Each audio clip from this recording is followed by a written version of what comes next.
Good morning दोस्तों, दिशा के online learning platform में आप सभी का स्वागत है। आज हम साइंस का नेक्स्ट लेक्चर देखेंगे, लेकिन उससे पहले जो इससे पिछला लेक्चर था उसका जो सार था उसे एक बार रिवीजन हम कर लेते हैं।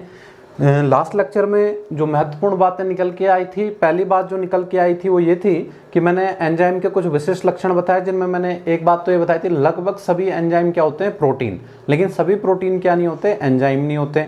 तो इसके कुछ अपवाद मैंने बताए थे। एक राइबोजाइम मैंने बताया था जिसमें क्या होता है, आरएनए होता है, और इसके अलावा एक टीलोमरेज मैंने बताया था जिसमें आरएनए के साथ साथ क्या होता है, प्रोटीन और आरएनए दोनों होते हैं, और कैंसर की कोशिकाओं में ये अधिकतर मिलता है। इसके अलावा मैंने आपको ये बताया था कि एंजाइम जो है जैव उत्प्रेरक के रूप में, बायोकैटलिस्ट के रूप में भी काम करता है, और ये क्या करता है, अभिक्रिया की दर को बढ़ाता है। और अभिक्रिया की दर को बढ़ाता है कैसे, सक्रियण ऊर्जा को कम करके।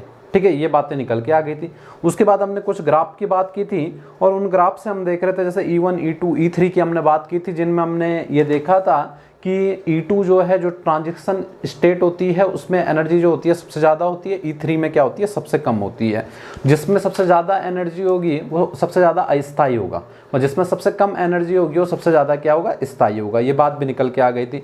और उसके बाद हम आगे जब पहुँचे थे तो हमने पढ़ा था कि एंजाइम अभिक्रिया को प्रभावित करने वाले कारक, जिसमें 4 कारकों की बात मैंने बताई थी, पीएच और तापमान की, अभिकारक की सांद्रता, और चौथा था संदमक की उपस्थिति, यानी इनहिबिटर के विषय में बात करनी थी हमें।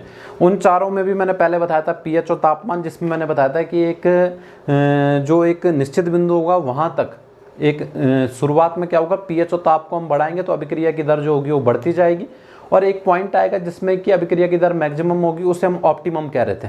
और उसके बाद जो होगा, पीएच और ताप का कोई प्रभाव नहीं पड़ेगा किस पे, अभिक्रिया की दर पे।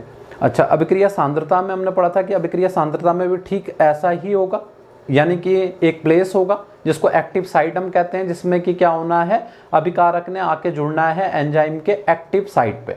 ठीक है, एक्टिव साइट पे जब जुड़ेगा तो जब वो एक्टिव साइट पूरी भर जाएगी तो उसके बाद क्या होगा कि कोई प्रभाव नहीं पड़ेगा, उसी को हम वी मैक्सिमम नाम दे रहे थे।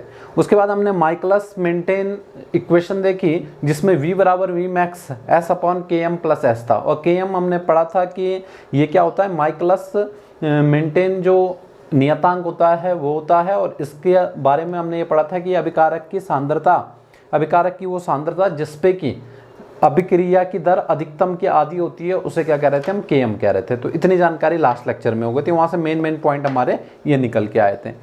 अभी हमने संदमक का क्या प्रभाव पड़ेगा वो पढ़ना है, ठीक है, चौथे पॉइंट का। लेकिन उससे पहले कुछ चीज़ें हमें जाननी है, संदमक वाला भी बताऊंगा मैं इसी में, लेकिन उससे पहले हमें कुछ चीज़ें जाननी होगी और चीज़ें। तो हम अभी जो टॉपिक पढ़ रहे हैं वो एंजाइम है, एंजाइम के विषय में हम अभी पढ़ रहे हैं। मेन टॉपिक का नाम जो है वो बायोमोलिक्यूल्स है, और बायोमोलिक्यूल ही आपको देखने को मिलेगा सबसे लंबा टॉपिक यही होगा।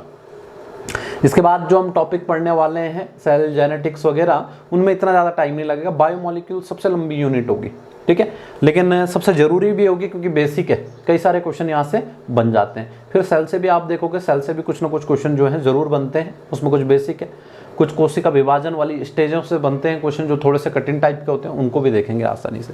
तो अब ये एंजाइम की बात हम कर लेते हैं, और एंजाइम के अंतर्गत मैं आपको जो पहले बताने वाला हूँ, संदमक का क्या प्रभाव पड़ेगा वो बताना है। लेकिन उससे पहले कुछ टॉपिक मैं आपको आज बताने वाला हूँ, उनमें जो पहली हेडिंग बनेगी वो बनेगा होलो एंजाइम, होलो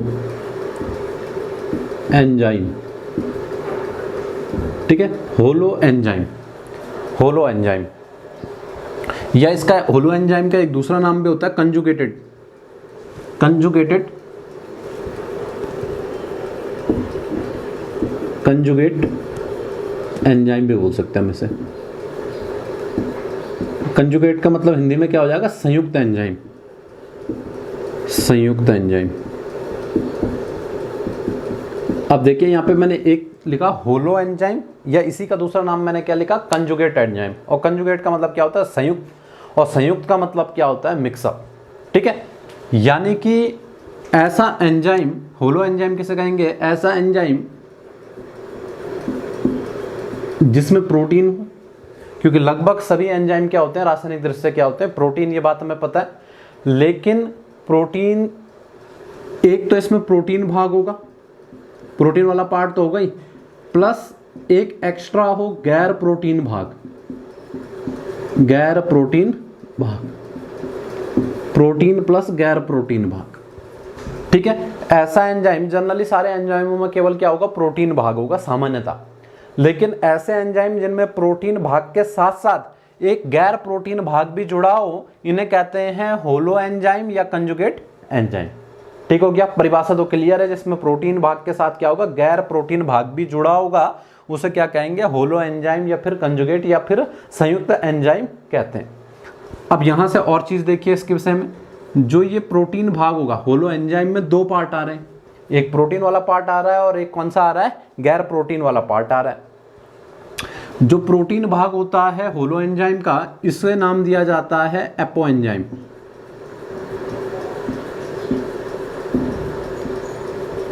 जो प्रोटीन पार्ट है होलो एंजाइम का, ये कहलाएगा क्या, एपो एंजाइम, ठीक है। और जो गैर प्रोटीन भाग है, इसे कहते हैं कोफैक्टर। इसे क्या कहते हैं, कोफैक्टर कहते हैं, ठीक है। कोफैक्टर यानी हिंदी में इसे कह देंगे सहकारक। सहकारक, मैंने आपको क्या बताया, होलो एंजाइम ऐसे एंजाइम है जिनमें प्रोटीन भाग के साथ साथ गैर प्रोटीन भाग होगा। इसका प्रोटीन भाग तो कहलाएगा एपो एंजाइम और गैर प्रोटीन भाग क्या कहलाएगा, कोफैक्टर कहलाएगा। ठीक हो गया, इतनी बात भी निकल के आ गई। अच्छा, अब इससे आगे की जानकारी देखते हैं हम होलो एंजाइम के बारे में कि क्या है ये होलो एंजाइम, यहाँ से कौन कौन से क्वेश्चन बन जाते हैं। जब हम एंजाइम की क्रियाविधि समझ रहे थे तो हमने देखिए एक चीज़ देखी थी कि होता क्या है, जब भी कोई क्रिया होती है तो उसमें एक तो होता है सबस्ट्रेट, सबस्ट्रेट यानी कि अभिकारक, और इससे जो बनता है वो क्या बनता है अभिक्रिया के, प्रोडक्ट यानी कि उत्पादक। सबस्ट्रेट से क्या बनना है, प्रोडक्ट बनना है, ये बात क्लियर है अभिक्रिया में। और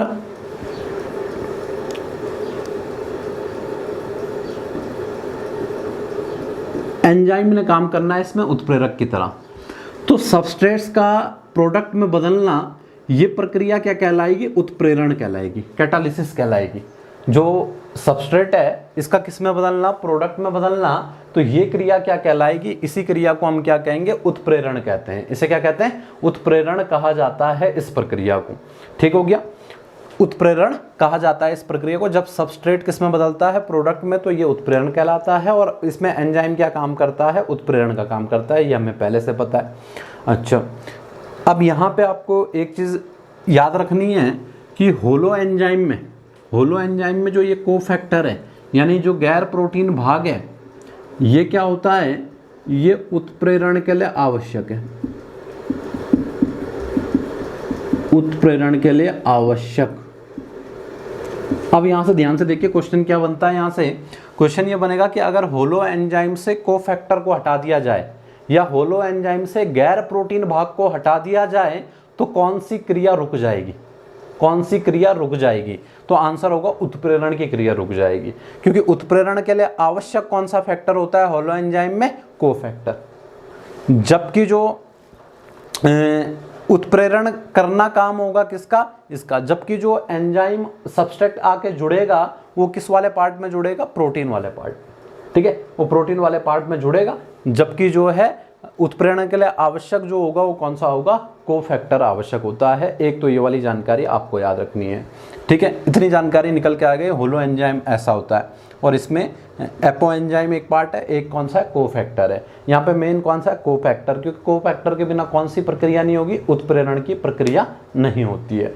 अब इससे आगे हम देखते हैं कि कोफैक्टर के विषय में देखते हैं थोड़ा, यहाँ से क्या क्या क्वेश्चन बनते हैं। कोफैक्टर से कुछ क्वेश्चन आ जाते हैं जो हम आगे बॉटनी में भी इसके एग्जाम्पल जो हैं वो बार बार आएंगे कई प्रक्रियाओं में, इसलिए वो नाम जानने जरूरी होते हैं कि वो होता क्या है, ठीक है।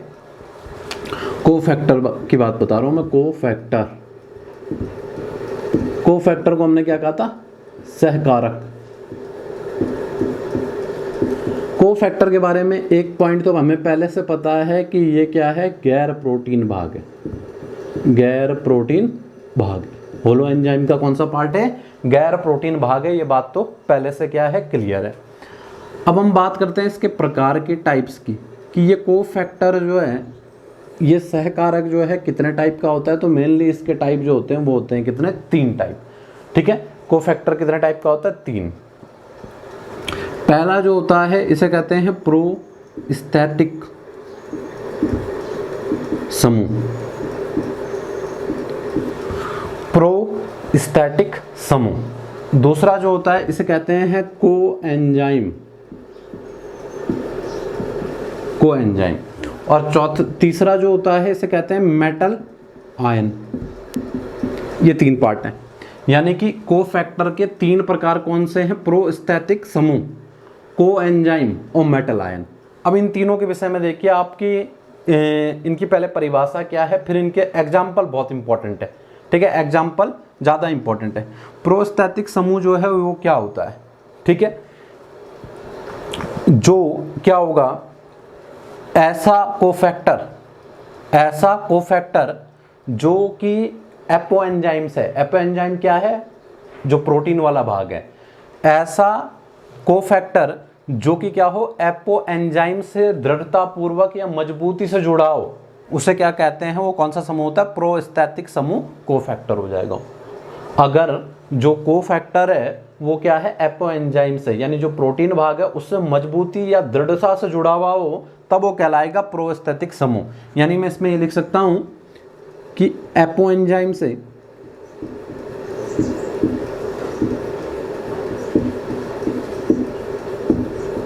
मजबूती से जुड़ा हुआ। ठीक है, इसको कहते हैं प्रोस्टैटिक समूह कहते हैं। ठीक है, प्रोस्टैटिक समूह इसे कहा जाता है।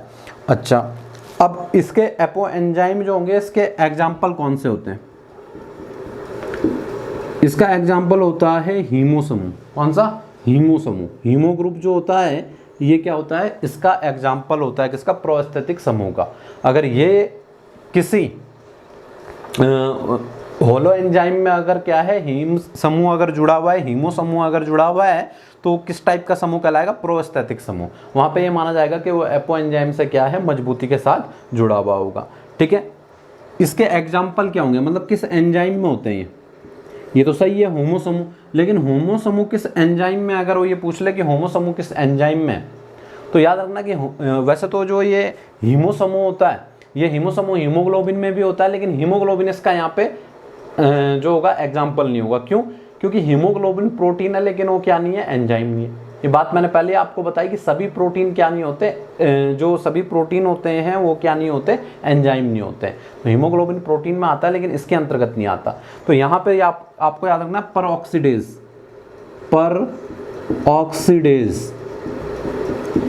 ठीक है, परऑक्सीडेज। एक तो ये याद रखना है, जिसमें क्या होगा, मैं आपको क्या बता रहा हूँ, मैं आपको कोफैक्टर वाले बता रहा हूँ प्रोस्टैटिक समूह में, और उसमें आपको एग्जाम्पल बता रहा हूँ मैं कौन से जो आएंगे होलो एंजाइम इसके अंतर्गत आएंगे। तो एक तो आएगा परऑक्सीडेज और दूसरा जो आएगा वो आएगा कैटालेज, परऑक्सीडेज और कैटालेज। ठीक है, ये दोनों आते हैं किसके अंतर्गत? ये ऐसे होलो एंजाइम हो गए जिनमें कौन सा ग्रुप होता है? प्रोस्टैटिक समूह होता है, यानी ये मजबूती से जुड़े होते होंगे प्रोटीन भाग में। अब दूसरी बात आती है कोएंजाइम। कोएंजाइम भी एक कोफैक्टर ही, ठीक है, ये कोफैक्टर है, लेकिन इसमें अंतर क्या है कि ये एपोएंजाइम से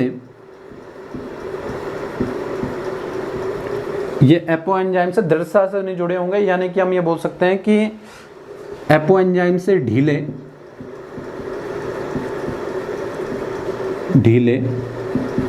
या अस्थायी रूप से जुड़े होते हैं। परिभाषा तो क्लियर हो गई। जो प्रोस्टैटिक समूह वाले कोफैक्टर थे वो तो मजबूती से जुड़े थे प्रोटीन वाले पार्ट से, जैसे हम एपोएंजाइम कहते हैं, और ये क्या है? ये ढीले से या फिर अस्थायी रूप से जुड़े हुए हैं। अब यहाँ से देखिए, आपको एंजाइम से बहुत सारे क्वेश्चन बनते हैं, यहाँ से बहुत ज़्यादा नहीं बनेंगे। यहाँ से आपको याद रखना है कि जो हीमो समूह है वो प्रोस्टैटिक समूह में आता है। हीमोग्लोबिन उसका एग्जाम्पल नहीं आएगा यहाँ पे, क्योंकि हम यहाँ पे प्रोटीन नहीं पढ़ रहे, बल्कि हम यहाँ पे क्या पढ़ रहे हैं? होलो एंजाइम को पढ़ रहे हैं। तो आपको क्या बोलना है? परऑक्सीडेज और कैटालेज जो है इसके एग्जाम्पल में आया। अब को एंजाइम को मैं आपको अलग से बताता हूँ डिटेल में, ठीक है, क्योंकि इससे आने वाले क्वेश्चनों की संख्या थोड़ा ज़्यादा है और आगे इसका बॉटनी वगैरह में भी काफ़ी सारा काम है। तो हम अभी देख रहे हैं किसे? कोएंजाइम। कोएंजाइम की परिभाषा हम समझ गए हैं। मैं इसके उदाहरण बता रहा हूँ आपको, कोएंजाइम के उदाहरण। क्वेश्चन सारे उदाहरण से ही बनते हैं। कोएंजाइम के उदाहरण, कोएंजाइम के जो उदाहरण हैं TPP, ठीक है, TPP यानी कि थाइमिन पायरो फॉस्फेट, इस टाइप के कुछ नाम आएंगे इसमें, ठीक है। ये हमने आगे पढ़ने हैं। NAD, FAD, NADP। जब हम एक चैप्टर पढ़ेंगे पादप कार्य की, तो उसमें जो आएंगे इनको एंजाइम का रोल आएगा, इनको एंजाइम का रोल आएगा। वहाँ पे मैं इनकी फुल फॉर्म भी बताऊंगा आपको, वहाँ पे FAD का काम भी बताएंगे, NAD का काम क्या होता है, FAD का काम क्या होता है, ये सब हमें पढ़ना है बॉटनी के चैप्टर के अंदर जब हम पादप कार्य की पढ़ रहे होंगे, तो वहाँ पे इनका रोल आएगा। बस यहाँ पे आपको ये बात याद रख लेनी है कि ये हम किस में पढ़ रहे हैं, को एंजाइम में। और को एंजाइम जो है वो क्या है, गैर प्रोटीन भाग है। ये बात आपको वहाँ पहले से पता होनी चाहिए। एक चीज़ और मैं आपको बता दूँ, देखिए इनका अपना क्या है, एक रोल भी है। एक अलग सी बात मैं बता रहा हूँ, वो लिंक होगी यहीं से। विटामिन के बारे में सबने पढ़ा होगा, ठीक है, विटामिन के विषय में सबने पढ़ा होगा। जूलॉजी के अंदर विटामिन पढ़ेंगे भी हम, जब मानव पोषण के विषय में पढ़ेंगे, पाचन वगैरह, तो सारे विटामिन पढ़ेंगे। लेकिन विटामिन के बारे में जो एक बेसिक चीज़ हमें 9-10 से पता रहती है, ये पता रहती है कि 2 श्रेणियाँ होती हैं विटामिन की, एक वसा में घुलनशील और एक जल में घुलनशील। वसा में घुलनशील जो होते हैं वो कौन सा होता है, vitamin A, vitamin D, vitamin E और विटामिन K, ये वसा में घुलनशील होते हैं। और जल में घुलनशील होते हैं विटामिन B और विटामिन C, ठीक है। ये बातें हमें पहले से पता होती हैं। अब ये बातें जब हमें पहले से ही पता हैं, तो उनमें हमें कुछ बातों का यूज भी करना है, कुछ बातों का हमें यूज भी देखना है, क्योंकि कुछ बातें जो होंगी उनका यूज भी आएगा। जैसे एग्जाम्पल के तौर पर अगर मैं आपको बताऊँ, ठीक है, ये कोई क्वेश्चन नहीं है, लेकिन एग्जाम्पल के तौर पे मैं आपको बताऊं, आपने एक देखा होगा डाबर आंवला हेयर ऑयल, कई लोग यूज करते होंगे, ठीक है, आता है डाबर आंवला हेयर ऑयल।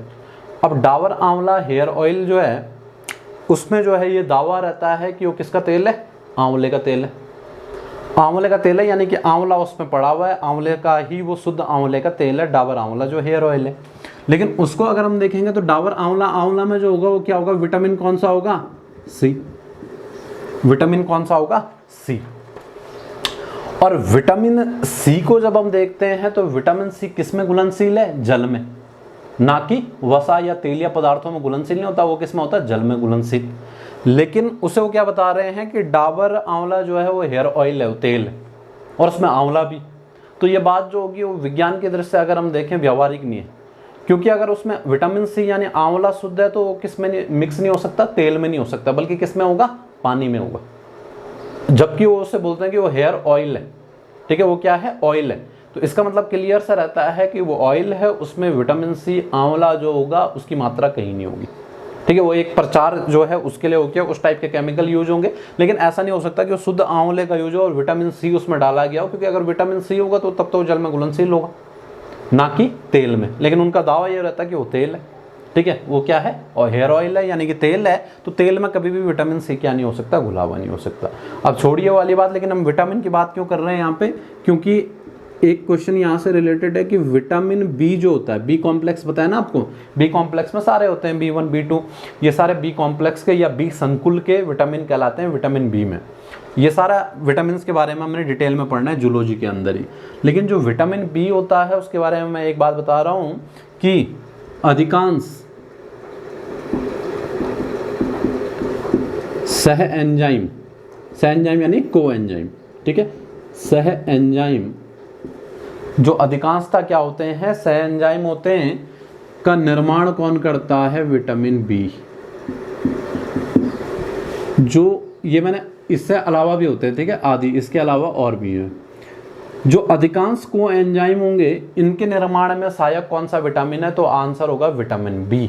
अब विटामिन B तो कॉम्प्लेक्स होता है, इसके अंदर कई सारे विटामिन होते हैं, तो यहाँ से क्वेश्चन बनते हैं फिर ये कौन सा विटामिन कौन से को एंजाइम के निर्माण में सहायक है, या किसका निर्माण वो करता है।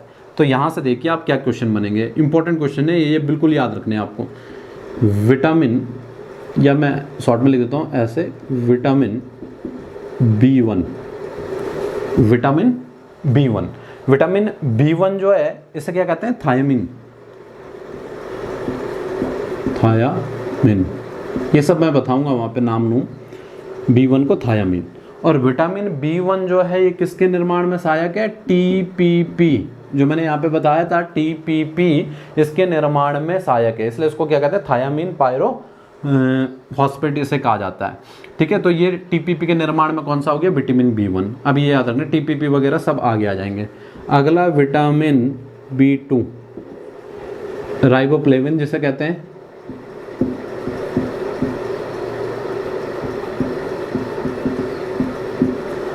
ठीक है, विटामिन B2 जो है ये किसके निर्माण में सहायक है, FAD। ठीक है, अगला विटामिन B3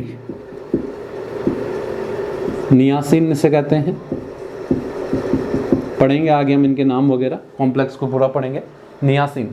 ठीक है, तो ये किसके निर्माण में सहायक होता है, एक तो NADP ये चीज।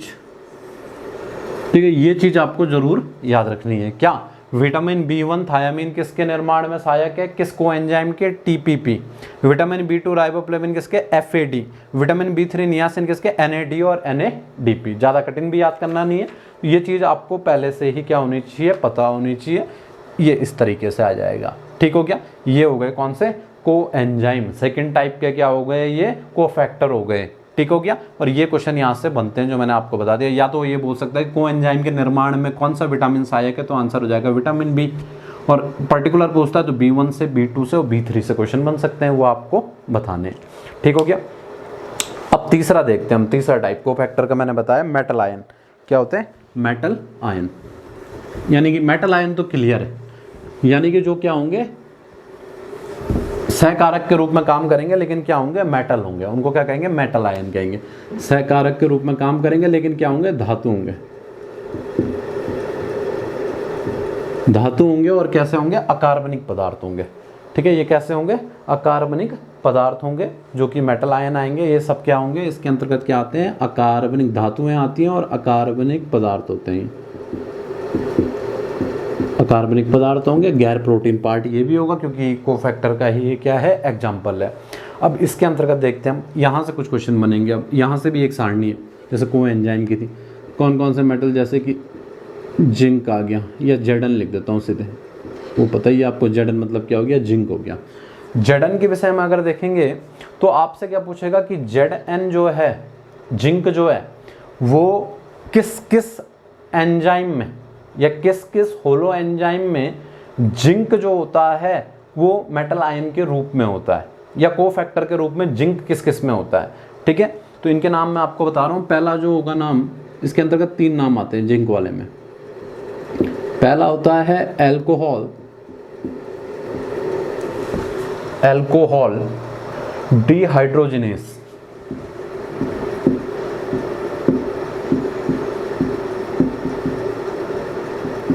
Alcohol dehydrogenase. ठीक है, दूसरा है कार्बोक्सी पेप्टिडेज, कार्बोक्सी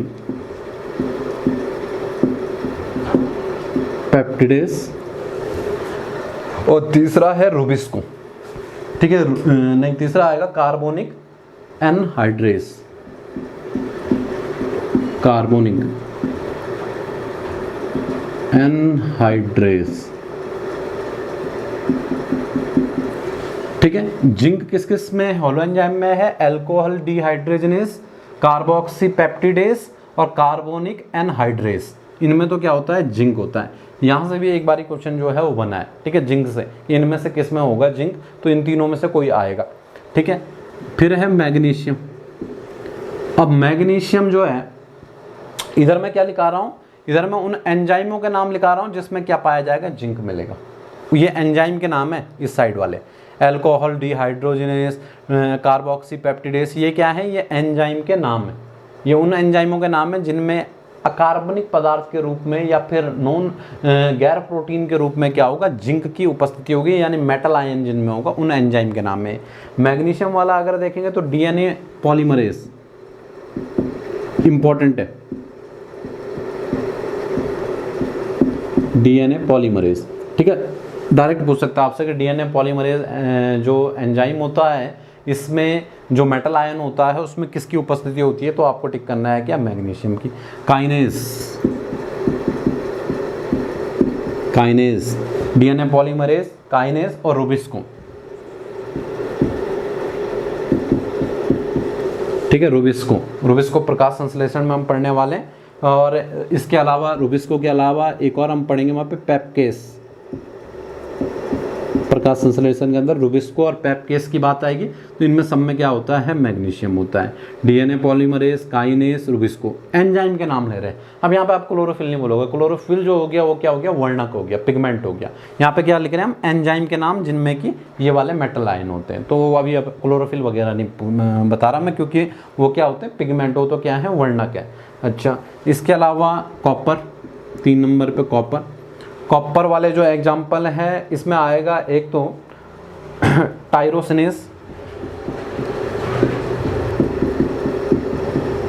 टायरोसिनेस और दूसरा आएगा साइटोक्रोम ऑक्सीडेज।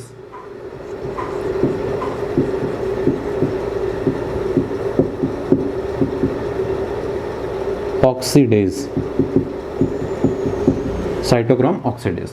ठीक है, ये 3 इसमें आ गए। निकिल आएगा, निकिल का आपको एक ही याद रखना है, यूरिनेस एंजाइम मैंने बताया भी था जब खोज वगैरह मैंने बताया, इतिहास बताया, तो यूरिनेस का नाम भी आ गया था वहाँ पे। और एक मॉलीबेटनम का साइन क्या होगा, MO। तो मॉलीबेटनम जो होता है इसका नाइट्रोजनेस। ये सारणी भी आपको थोड़ी सी ध्यान रखनी है। इनमें से जिंक से और कॉपर से पहले क्वेश्चन जो है एक बारी बन चुके हैं। ठीक है, जिंक से और कॉपर से एक बारी क्वेश्चन जो है प्रतियोगी परीक्षाओं में पहले बन चुके हैं, आपको दिखेंगे। ऑब्जेक्टिव बुक आप लोगे तो ये क्वेश्चन आपको दिख जाएंगे बायोमोलिक्यूल वाले में।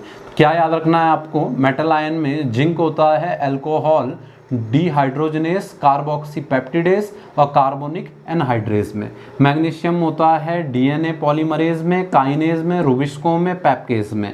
कॉपर होता है किसमें, टायरोनिनेज और साइटोक्रोम ऑक्सीडेज में। निकिल होता है यूरिनेज में और मॉलीबेटनम MO जो है वो होता है नाइट्रोजनेस में। ये सारणी आपको क्या रखनी है, ध्यान में रखनी पड़ेगी। ठीक हो गया, यहाँ से क्वेश्चन बन जाते हैं और काफ़ी कठिन से क्वेश्चन वो होते हैं। हो सकता है केवल वो NI पूछ ले यूरिनेज में या मॉलीबेटनम पूछ ले नाइट्रोजनेस में, सिंगल वाले वो पूछ ले। लेकिन इससे पहले जो पूछे गए हैं वो जिंक वगैरह के आए हैं पेपर में, जिंक कॉपर के पेपर में आए हैं। ठीक है, तो ये वाली जानकारी है, ये भी आपको एक बारी देखनी होगी। कुछ चीज़ें हैं जो आपको अभी लिखनी है, नोट्स बनाने हैं और बाद में जनरल बातों के साथ ये बातें भी याद कर लेनी है अगर आपको एक्स्ट्रा नंबर भी लाने हैं। क्योंकि छोटे छोटे क्वेश्चन तो वैसे भी याद रह जाएंगे जो एक बार ही पढ़ेगा, लेकिन एक्स्ट्रा नंबर भी लाने हैं तो सारा मैटर सिस्टमेटिक ढंग से आपको पूरी यूनिट बहुत अच्छे से याद करनी पड़ेगी। इसके बाद हम जो देखेंगे, ये तो हमने क्या देखा, ये हमने कोफैक्टर के बारे में देख लिया और साथ में एक होलो एंजाइम भी हम समझ गए। होलो एंजाइम ऐसे एंजाइम है जिनमें प्रोटीन भाग के अलावा कोई गैर प्रोटीन भाग भी जुड़ा हुआ होगा। अब हम पढ़ते हैं एंजाइम क्लासिफिकेशन। क्या पढ़ते हैं, एंजाइम क्लासिफिकेशन।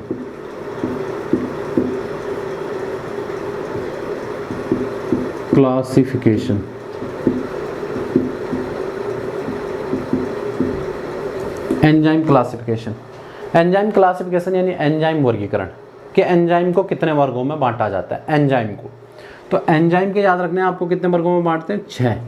एंजाइम के कितने वर्ग होते हैं, 6 क्लास होती हैं। ठीक है, क्या होती है, 6 क्लास होती हैं। ठीक है, अब इसमें क्या होता है, एंजाइम की जो 6 क्लास है इनमें हर एक का क्या होता है, EC नंबर होता है। यानी एंजाइम क्लासिफिकेशन नंबर फिक्स होता है हर एंजाइम का। जैसे EC number 1, EC number 2, EC number 3, EC number 4, ऐसे 6 तक हो जाएगा। ठीक है,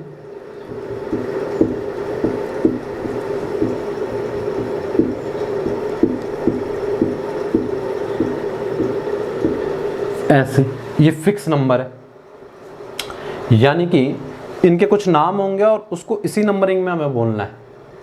EC नंबर का मतलब क्या है, एंजाइम क्लासिफिकेशन नंबर जो है, ठीक है, या एंजाइम क्लास नंबर जो है उस हिसाब से बांटे गए हैं। जैसे कि तो देखिए यहाँ पे मैंने 6 क्रम लिख दिए हैं। इसी नंबर 1 से इसी नंबर 6 तक। अब देखिए इनके क्या होंगे, अपने एक काम होंगे और उसी काम के हिसाब से इनको कुछ नाम दिया होगा। जैसे जो इसी नंबर 1 वाला आएगा यानी एंजाइम क्लास नंबर 1 में जो आते हैं इनको क्या नाम दिया जाता है, इनको नाम दिया जाता है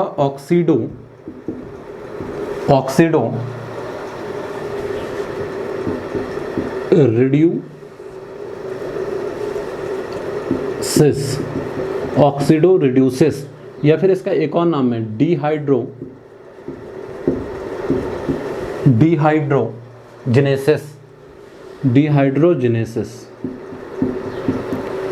ऑक्सीडो रिड्यूसिस या फिर डिहाइड्रोजिनेसिस। ठीक है, इसके विषय में देखिए अब यहीं पे पहले मैं इनको बता रहा हूँ, फिर 2 3 4 इनको आपको साथ साथ ही लिखता रहना है और आगे आगे मैं इनको बता रहा हूँ कि क्यों इसका नाम ये पड़ा है।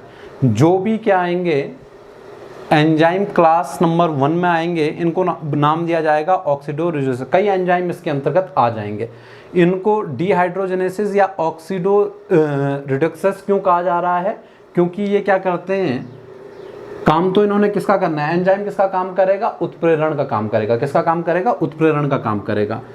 लेकिन ये रेडॉक्स अभिक्रिया हम पढ़ेंगे, रेडॉक्स अभिक्रिया से ही हम केमिस्ट्री स्टार्ट करेंगे। तो रेडॉक्स अभिक्रिया में क्या होता है, ऑक्सीडेशन और रिडक्शन वाला जो होता है, तो रेडॉक्स अभिक्रिया का उत्प्रेरण करेंगे।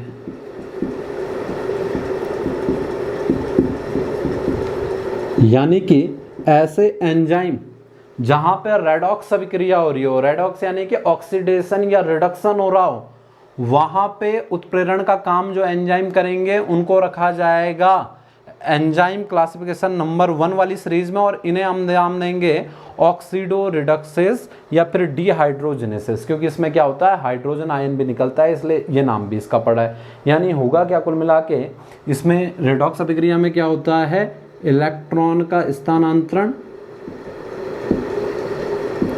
या फिर हाइड्रोजन आयन का स्थानांतरण, यही रेडॉक्स अभिक्रिया में होता है।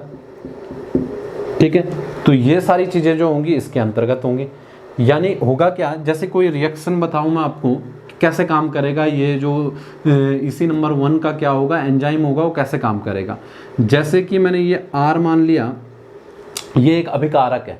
ठीक है, ये क्या है, एक अभिकारक है, और साथ में मैंने एक और मान लिया प्लस R', ये दूसरा अभिकारक है। ये 2 अभिकारक हैं जो क्या है, किसी अभिक्रिया में भाग ले रहे हैं, या फिर R से मानूं या फिर मैं इसको S से ही मान लेता हूँ, सबस्ट्रेट होता है क्योंकि S मतलब सबस्ट्रेट हो गया, तो S और S', ये 2 क्या है, सबस्ट्रेट है, यानी 2 क्या है, अभिकारक है। ठीक है, और इस रिएक्शन को हमें करना है और यहाँ से जो है कुछ प्रोडक्ट बनाना है, और इसमें माना बात जो है इसी नंबर 1 वाले जो एंजाइम है वो काम कर रहे हैं। तो वो काम कैसे करेंगे, अगर ऐसा हो रहा हो कि S जो है इसमें ये वाला अभिकारक ये ऑक्सीडेटेड हो, ऑक्सीडेटेड है, और ये जो है ये कैसा है, रिडक्टेड है, रिडक्टेड।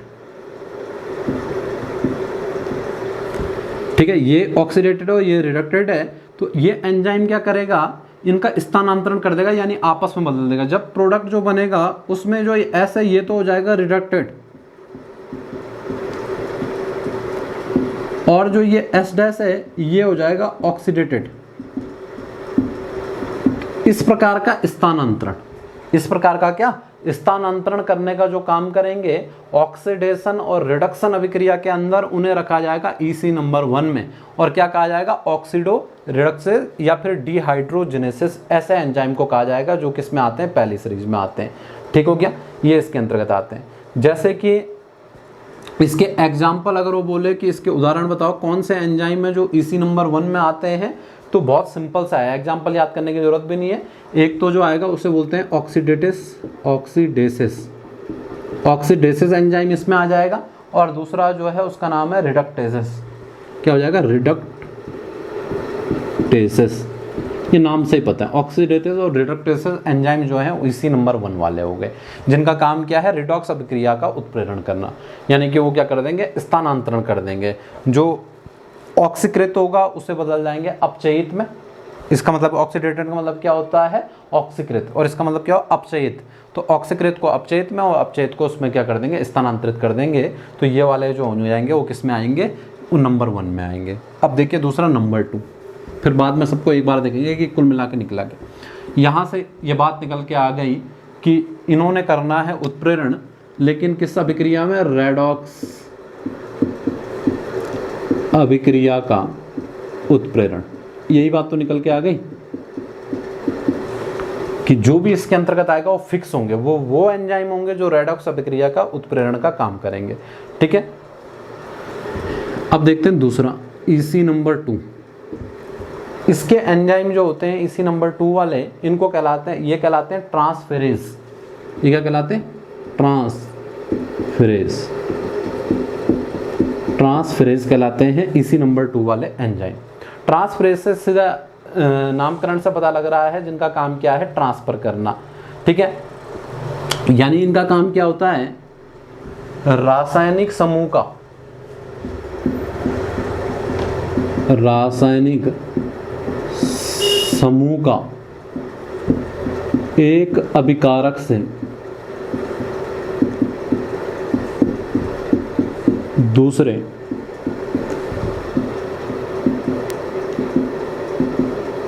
अभिकारक में स्थानांतरण। ट्रांसफरेज में क्या है, अभिकारक में एक जो रासायनिक समूह है उसका दूसरे रासायनिक समूह में स्थानांतरण। यानी बोलने का मतलब क्या है, यहाँ पे देखिए, जैसे फिर से मैंने बताया कि S और S' ये दो क्या है, ये दो अभिकारक है मानावाद। ठीक है, और जो ये S वाला है इसमें कोई रासायनिक समूह G बना दिया मैंने, ग्रुप, कोई रासायनिक समूह इसमें जुड़ा हुआ है। और इसमें अगर एंजाइम काम करेंगे कौन से वाले, EC नंबर 2 वाले। तो EC नंबर 2 वाले, क्योंकि EC नंबर वाले 1 वाले तो केवल रेडॉक्स अभिक्रिया में ही क्या करेंगे, काम करेंगे। 2 वाले में क्या होगा कि अगर कोई ग्रुप जुड़ा है तो इस प्रकार से देखने को हमें मिलेगा कि S+ S', ये देखने को आपको मिल रहा है कि अभिकारक में क्या हो गया, रासायनिक ग्रुप का स्थानांतरण हो गया। पहले ये S पे जुड़ा था, अब किस पे चला गया, S' पे चला गया। तो इस टाइप का जो देखने को आपको मिलता है स्थानांतरण, वो मिलेगा किसके ऊपर, वो मिलेगा कौन से वाले, EC नंबर 2 वाले, जिनको क्या कहते हैं हम, ट्रांसफेरेंस कहते हैं। इसलिए ट्रांसफेरेंस जो हो गए वो यही वाले एंजाइम हो गए। जैसे इसके एग्जाम्पल, EC नंबर 2 वाले के एग्जाम्पल अगर हम लिखेंगे तो काइनेज, काइनेज एंजाइम जो होगा, काइनेज एंजाइम को हम देखेंगे ग्लाइकोलाइसिस जब हम पढ़ेंगे। और ग्लाइकोलाइसिस की अभिक्रिया जब आएगी तो उसमें हम एक बात पढ़ते हैं कि जो क्या होता है, फास्फेट समूह होता है उसका स्थानांतरण हो जाता है। फास्फेट समूह का स्थानांतरण पढ़ते हैं हम ग्लाइकोलिसिस के अंदर। तो ग्लाइकोलिसिस में जो फास्फेट समूह का स्थानांतरण होगा। ठीक है, ये बातें मैं पहले से पता होनी चाहिए, वरना वहाँ पे जो ग्लाइकोलिसिस पूरा हम पढ़ेंगे उसमें समझ में नहीं आता। तो वहाँ पे एक एंजाइम जरूर आ रहा होगा, काइनेज। और काइनेज एंजाइम का ही काम क्या होगा, फास्फेट समूह का स्थानांतरण करना। उसको क्या कर देगा, वो स्थानांतरित कर देगा। क्योंकि काइनेज कैसा एंजाइम है, ये है EC नंबर 2 वाला ट्रांसफरेंस एंजाइम। ठीक हो क्या, ये बात यहाँ से आपको समझ जानी है। अच्छा, एक और एग्जाम्पल इसका, एक काइनेज है, एक जो है वो है ट्रांस, नाम से पता लग जाएगा इसका, अमीनोएज, ट्रांस अमीनोएज। ये किसका ट्रांसफर करता है, अमीनो ग्रुप का, अमीनो ग्रुप का स्थानांतरण। तो ये आपकी जो हो गई वो एंजाइम क्लास नंबर 2 वाले हो गए, जिनको ट्रांसफेरेंस कहते हैं। इनका काम क्या होता है, रासायनिक समूह का एक अभिकारक से दूसरे अभिकारक में क्या करना, स्थानांतरण करना। इस तरीके से करते हैं। काइनेस इसका एग्जाम्पल है और ट्रांस एमिनेज भी जो है इसका एग्जाम्पल है। ठीक है, ट्रांस एमिनेज भी जो है इसका एग्जाम्पल हो गया। ये नंबर 2 में आ गए। अब देखिए ये बात भी आपको समझ में आ गई कि EC नंबर 2 में कौन से हैं और इनका काम जो आने वाला है वो ग्लाइकोलिसिस वाले चैप्टर में आने वाला है। अच्छा, नंबर 2 में ये हो गए। अब देखिए इलेक्ट्रॉनिक क्लास, जो एंजाइम क्लास नंबर 3 है, enzyme class number 3। Enzyme class number 3 जो है इनको बोलते हैं hydrolysis, hydrolysis, hydrolysis, hydrolysis. Hydrolysis जो होते हैं वो क्या होते हैं, जो जल का प्रयोग करके बंधों को, बॉन्ड को तोड़ने का काम करते हैं, वो एंजाइम। ठीक है, यानी इनको हम बोल सकते हैं जल का प्रयोग करके, जल का प्रयोग करके बंध तोड़ने वाले,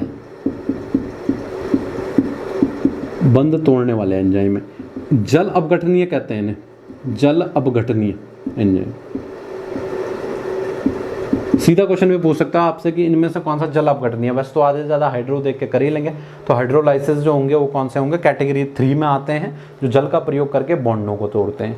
खास तौर पे इसके एग्जाम्पल जो आएंगे, जब हम पाचन पढ़ेंगे तो पाचन में जितने एंजाइम यूज होते हैं, पाचन में, डाइजेशन में जो एंजाइम यूज होते हैं, उनका काम क्या होता है, वो इस प्रकार से ही काम करते हैं कि जल का प्रयोग करके क्या करते हैं, बंधों को तोड़ते हैं। जैसे प्रोटीन में जो आएगा प्रोटीएज आएगा, ठीक है, प्रोटीएज। तो प्रोटीएज एंजाइम जो होगा वो प्रोटीन के पाचन में यूज होगा और इसी प्रकार से काम करेगा। वसा में जो आएगा लाइपेज, ठीक है, लाइपेज जो आएगा वो वसा में आएगा और इसी प्रकार से काम करेगा, यानी कि वो किसका, हाइड्रोलिसिस का एक प्रकार है एंजाइम का। और एक जो होता है न्यूक्लिक एसिड वगैरह में न्यूक्लियस कहते हैं उन्हें, न्यूक्लियस। तो ये प्रोटीएज, लाइपेज और न्यूक्लियस ये ईसी नंबर 3 में रखे जाते हैं। ये क्या होते हैं, हाइड्रोलिसिस टाइप के क्या होते हैं, एंजाइम होते हैं, जो कि जल की सहायता से बंधों को तोड़ने का काम करते हैं। पाचन वाले अधिकतर जो होते हैं वो इसी के अंतर्गत आते हैं, हाइड्रोलिसिस। ये थर्ड वाला भी जो हो गया, ये तीसरा भी हो गया। चौथा देखते हैं, नंबर 4, ये आपको नोट करते रहने हैं और एक साथ मैंने यहाँ पे लिखता जा रहा हूँ। EC number 4, enzyme class number 4 वालों को क्या कहते हैं, तो एंजाइम क्लास नंबर 4 जो था, इन्हें कहते हैं लाइसेस। क्या कहते हैं, लाइसेस। ठीक है, लाइसेस, LYASES होगा, लाइसेस। ये आ रहे हैं नंबर 4 में, इन्हें कह रहे हैं क्या, लाइसेस। ये भी क्या करते हैं, ये भी बंधों को तोड़ने का काम करते हैं, लेकिन बिना जल के प्रयोग के, बिना जल के प्रयोग के बंध तोड़ते हैं तथा डबल बॉन्ड शेष बचता है।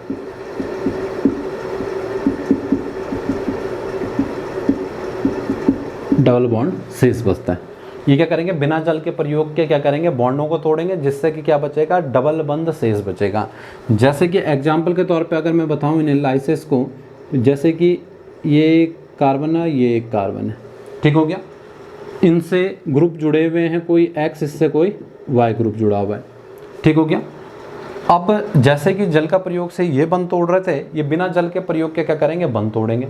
अब कार्बन की वैलेंसी जो है वो आपको पता है 4 है। जब रिएक्शन हो जाएगी तो रिएक्शन से क्या होंगे, ऊपर वाले बंध टूट गए और यहाँ पे क्या हो जाएगा, अपनी बैलेंस पूरी करने के लिए कार्बन कैसे बॉन्ड बना लेगा, डबल बॉन्ड बना लेगा। तो इस प्रकार के जो क्रिया में भाग लेंगे इनको बोलते हैं ईसी नंबर 4 वाले, यानी कि लाइसेस। ठीक है, एल्डोएस इसका एग्जाम्पल है। लाइसेस का एग्जाम्पल कौन सा है, एक एंजाइम है एल्डोएस, एल्डोएस ये नंबर 4 कैटेगरी का एल्डोएस जो हो गया, इसका एग्जाम्पल हो गया। ये 4 नंबर तक हो गए, ठीक हो गया, 4 नंबर तक जो हो गए वो एल्डोएस तक हो गए। क्या क्या बताया मैंने, अब मैंने बाकी 2 बताने हैं। और ईसी नंबर 1 वाले जो थे इनको कह रहे थे ऑक्सीडो रिडक्सेस या फिर डिहाइड्रोजिनेसिस, रेडॉक्स अभिक्रिया में उत्प्रेरण का काम करते हैं। ईसी नंबर 2 वाले जो थे वो ट्रांसफेरेंस, यानी कि रासायनिक समूह में एक अभिकारक से एक ग्रुप को दूसरे की ओर स्थानांतरित करते हैं। इसी नंबर 3 वाले हाइड्रोलिसिस, जल के प्रयोग से बंध तोड़ते हैं। पाचन वाले एंजाइम इसी में आ रहे थे। इसी नंबर 4 में लाइसिस, जो बिना जल के प्रयोग के बंधों को तोड़ते हैं, जिसके बाद जो बॉन्डिंग बच जाती है वो डबल बॉन्डिंग कार्बन के बीच में बच जाती है। ठीक है, 4 नंबर तक हो गया। अब देखिए ईसी नंबर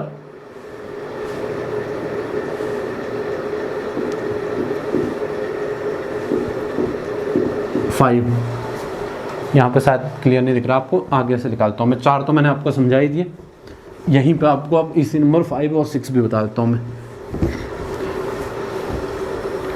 इसमें जितनी काम की चीज़ें हैं वो आपको माइंड में बैठा लेनी है।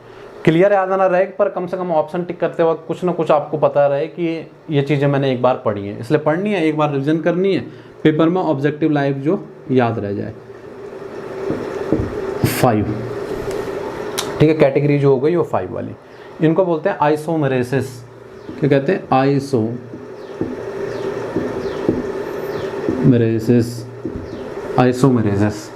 ठीक है, इनको आइसोमेरेसिस कहते हैं। यानी कि आइसोमेरेसिस क्या होते हैं? जो क्या होते हैं, सभी प्रकार के आइसोमर, समावयवी पढ़ते हैं हम, आइसोमर का उत्प्रेरण करते हैं। सभी प्रकार के आइसोमर का क्या कहते हैं? उत्प्रेरण करते हैं, चाहे वो प्रकाशीय हो, ऑप्टिकल हो, कैसा भी हो, तो उसका क्या करेंगे? उत्प्रेरण का काम करेंगे, ये इसमें रखे जाते हैं। जैसे ग्लूकोज से फ्रक्टोज बनता है ना, फ्रक्टोज आपस में क्या होते हैं? समावयवी होते हैं। तो उसमें क्या होगा? किस प्रकार के एंजाइम बदलने में काम आएंगे ग्लूकोज फ्रक्टोज को? कैसे वाले? आइसोमरेज वाले, क्योंकि आइसोमरेज जो होंगे वो समावयवियों को उत्प्रेरण का काम करेंगे, चाहे ग्लूकोज से फ्रक्टोज बन रहा हो या फ्रक्टोज से ग्लूकोज बन रहा हो, वो आगे हम पढ़ेंगे कार्बोहाइड्रेट के अंदर। तो उनमें एंजाइम जो काम आएंगे वो कौन से आएंगे? EC नंबर 5 वाले, जिनको क्या कहते हैं? आइसोमरेसिस कहते हैं, ठीक है, ये बात भी क्लियर हो गई। अब देखिए लास्ट कैटेगरी EC नंबर 6 वाली, EC नंबर 6 वाली, जिनको कहते हैं लाइगेस, ठीक है, लाइगेसेस या लाइगेस इन्हें कहते हैं, जो क्या होते हैं? बंध जोड़ने वाले,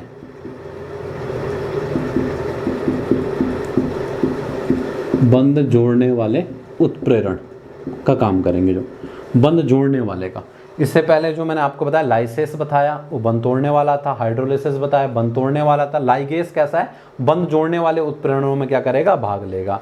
जैसे कि एग्जाम्पल इसका आएगा DNA लाइगेस, और जैसे इसके एग्जाम्पल आप बोलोगे कि इसके एग्जाम्पल में बताओ, इसके एग्जाम्पल याद करने की जरूरत नहीं आपको, इसका जो भी एग्जाम्पल होगा उसके नाम के आगे ही आइसोमरेज लिखा होता है, तो छांटने में नहीं आएगा इसका, क्योंकि जब भी इसका नाम आएगा तो हर एग्जाम्पल के आगे क्या होगा? आइसोमरेज खुद ही लिखा होगा। तो आइसोमरेज जब खुद लिखा होगा तो उसकी पहचान जो होगी बिल्कुल आसान होगी। लेकिन ये जो आपको याद करना है DNA लाइगेस, ठीक है, DNA लाइगेस आपको याद रखना है इसके एग्जाम्पल के तौर पे। DNA लाइगेस जो होगा ये फास्फोडाई एस्टर बंध जो होते हैं उनको तोड़ने में, उनको जोड़ने में, फास्फोडाई एस्टर बंधों को जोड़ने का उत्प्रेरण की क्रिया में भाग लेगा, ठीक है। तो ये चीज़ें आपको रखनी है याद इसमें। यानी कैटेगरी कितनी हो गई? 6 हो गई, ठीक है। यहाँ से वो सीधे डायरेक्ट आपसे कैसे क्वेश्चन पूछ सकता है? जैसे वो बोलेगा हाइड्रोलिसिस जो है वो किस क्लास में आते हैं, तो आपको याद रखना है कि वो क्लास नंबर जो है वो 3 में आते हैं, ठीक है। तो इनकी क्लास केवल आपको याद रखनी है, और जो मैंने इधर से गुण बताया केवल उतना याद रखना। आप 1-2 एग्जाम्पल याद रख सकते हो, तो रिविजन बार बार करोगे आप तो आपके लिए आसान भी हो जाएगा। और दूसरा, ऑब्जेक्टिव में एक बार पढ़ा हो तो कुछ ना कुछ आपको जो होगा उन ऑप्शंस में टिक करने में आसानी मिलेगी। कभी सुना ना हो क्वेश्चन, उसको टिक करने में, और एक बार पढ़ा है भले वो याद रहे ना रहे, लेकिन थोड़ी बहुत आसानी हो जाती है, यानी 50% मदद तो मिल जाती है सही जाने के साथ। इसलिए मैं ये बता रहा हूँ कि कुछ टॉपिक तो बहुत सारा लाएंगे, जैसे DNA, RNA, कोशिका, या मैंने शुरू में भी कुछ टॉपिक जो बता दिए बहुत आसानी से समझ में आ रहे थे, तो वो तो सही करने ही करने। बाकी कुछ क्वेश्चन ऐसे रहते हैं जो कि कठिन से रहते हैं, तो उनमें कम से कम हमें 50% तो पता हो कि ये ऑप्शन क्या हो सकता है, इसका आंसर हो सकता है। उसके लिए यह है कि सारे टॉपिक पढ़ लिए जाए, कुछ भी चीज़ ना छोड़ी जाए, सारे टॉपिक जो हैं वो बढ़िया से पढ़ लिए जाए, ताकि हम उन्हें पहचान पाएँ। तो ये तो इसके विषय में था। अब मैं होलो एंजाइम के बारे में बता चुका, साथ में मैं बता चुका किसके विषय में, साथ में मैं बता चुका जो इसका क्लासिफिकेशन था एंजाइम का। अब मैं वापस अपनी ही टॉपिक में वापस आ रहा हूँ, जो मैं आपको बता रहा था क्या, कि एंजाइम क्रिया पे प्रभावित करने वाले कारक, और उसमें अब बचा था एक चौथा, जो था कौन सा? संदमक। अब क्योंकि इसकी बातें कुछ वो वाली बातें यहाँ भी काम आएंगी, इसलिए उनको पहले बताया मैंने। संदमक यानी कि इनहेबिटर। सबसे पहला सवाल तो ये होता है कि संदमक होगा क्या, ठीक है। संदमक है, होता क्या है, पहले हम ये तो समझ लें, तभी तो इसका प्रभाव समझेंगे कि इसका क्या प्रभाव पड़ेगा, ठीक है, एंजाइम अभिक्रिया में। संदमक जो होते हैं एंजाइम क्रिया को बंद करने वाले या मंद करने वाले, मंद मतलब धीरे,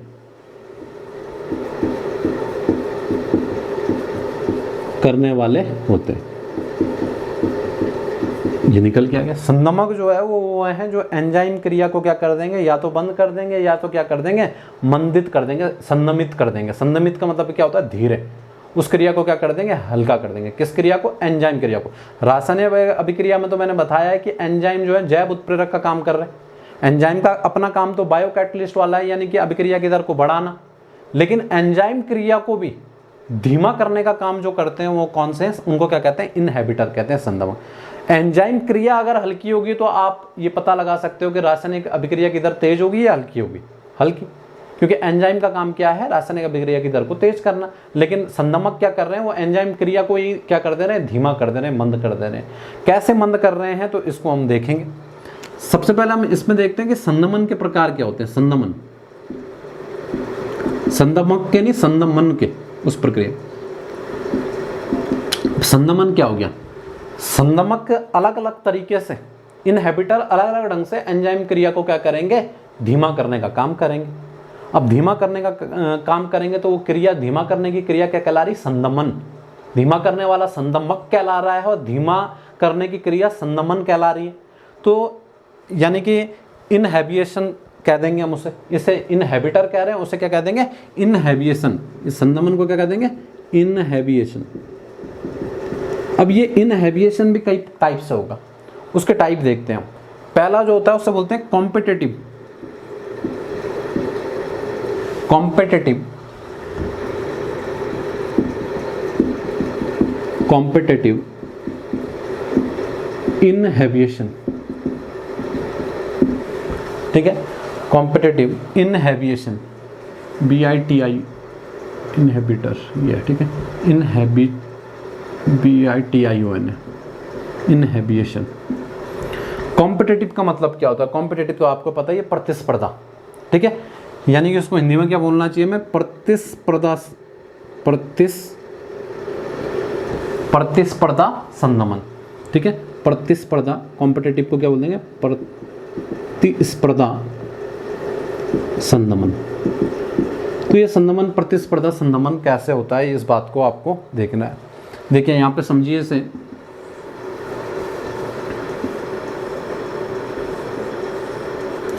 ये एंजाइम मैंने बना दिया और एंजाइम का ये वाला प्लेस मैंने बताया था क्या कहलाती है, एक्टिव साइट कहलाती है, ठीक है। ये क्या कहलाती है, एक्टिव साइट कहलाती है। इस पे क्या आके जुड़ता है, सबस्ट्रेट। क्या जुड़ता है, सबस्ट्रेट यानी अभिकारक। और ये जो मैंने बनाया, ये S है, ये E है। E मतलब एंजाइम है, ये इसकी एक्टिव साइट हो गई। S मतलब सबस्ट्रेट है, यानी कि जिसने यहाँ के आके जुड़ना है, अभिकारक है। I मतलब जो हो गया, इनहिबिटर हो गया। इनहिबिटर यानी ये क्या है, संदमक है। संदमक क्या होते हैं, संदमक का आकार जो होता है, अगर क्या है, संदमक का आकार सबस्ट्रेट के जैसा है, संदमक का आकार जो है सबस्ट्रेट के जैसा है, तो ऐसे में क्या होगा कि यहाँ पे आके जो है अभिकारक को जुड़ना है, लेकिन ये संदमक जो होगा ये भी यहाँ आके जुड़ने की कोशिश करेगा, और इन दोनों में आपस में क्या होगी, प्रतिस्पर्धा होगी जुड़ने के लिए। संदमक भी आके जुड़ रहा, जुड़ना तो किसने था, अभिकारक ने जुड़ना था, लेकिन संदमक का आकार भी क्योंकि किसकी तरह है, अभिकारक की तरह, तो ये भी कोशिश करेगा किस जगह पे जुड़ने पे, एक्टिव साइट में जुड़ने का प्रयास करता है। यानी इन दोनों के बीच में प्रतिस्पर्धा होती है, जिसके फलस्वरूप क्या होगा, इस टाइप से हमें देखने को मिलेगा कि ये वाला प्लेस जो है, इसमें कुछ तो बढ़ेगा सबस्ट्रेट ही, कुछ बढ़ जाएगा क्या, इनहिबिटर, और इन दोनों का कॉम्प्लेक्स बन जाएगा, जिसे EI संकुल बोल सकते हैं हम। आधा ये जुड़ गया, आधा ये जुड़ गया। अब देखिए, आधा ये जुड़ा और आधा ये जुड़ा, तो इसमें अब एंजाइम क्रिया धीमी होगी या तेज होगी, सिंपल सी बात है, धीमी हो जाएगी। क्यों, क्योंकि अगर सबस्ट्रेट जुड़ता तो ये तेज रहती। संदमक क्या है, जो एंजाइम क्रिया को बंद करने वाले हैं, तो आधा ये जुड़ गया तो इसने क्रिया क्या कर दी, कम कर दी। तो इसको बोलते हैं प्रतिस्पर्धा संदमन। ये क्या हुआ, प्रतिस्पर्धा संदमन, की इन दोनों के बीच प्रतिस्पर्धा है यहाँ पे एक्टिव साइट में जुड़ने के लिए, और इन दोनों में प्रतिस्पर्धा हुई जिसमें कुछ मात्रा में वो जुड़ गया, तो इस टाइप से। यानी प्रतिस्पर्धा संदमन के बारे में अगर मैं कुछ पॉइंट बताऊं, इसके बारे में मुझे कुछ पॉइंट लिखना हो प्रतिस्पर्धा संदमन के बारे में, ठीक है। इसमें एक तो क्या होगा, पहला पॉइंट जो निकल के आया, संदमक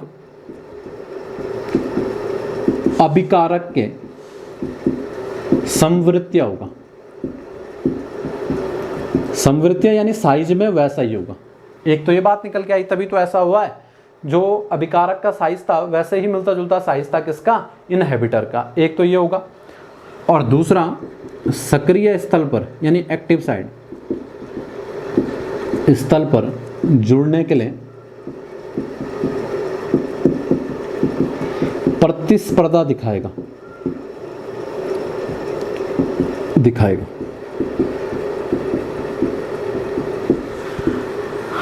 संदमक अभिकारक के संवृत्तियां होगा, एक बात ये आई, और प्रतिस्पर्धा होगी इस चीज के लिए। ठीक है, ये चीजें आ गई। अब यहां से देखिए पूछेगा आपसे एग्जाम्पल, इंपॉर्टेंट, ये बात समझ गए आप। संदमक का प्रकार प्रतिस्पर्धा संदमन। प्रतिस्पर्धा संदमन आप समझ गए कि जब क्या होती है, दोनों के बीच में प्रतिस्पर्धा होती है, आकार एक जैसा होता है, तो फिर ये वाला वो बोलेगा कि ऐसे कुछ आप इनहेबिटर के नाम बताओ जो इस प्रकार की क्रिया करते हैं, यानी कि कॉम्पिटिटिव इनहेबिशन जो है उसमें भाग लेते हैं, ऐसे कुछ संदमक के नाम बताओ। तो मेलानेट आएगा, पहला एग्जाम्पल है इसका मेलानेट।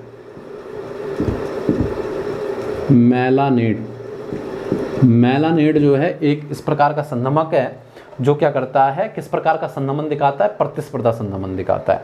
ठीक है, अच्छा, इसके अलावा सल्फर ड्रग्स,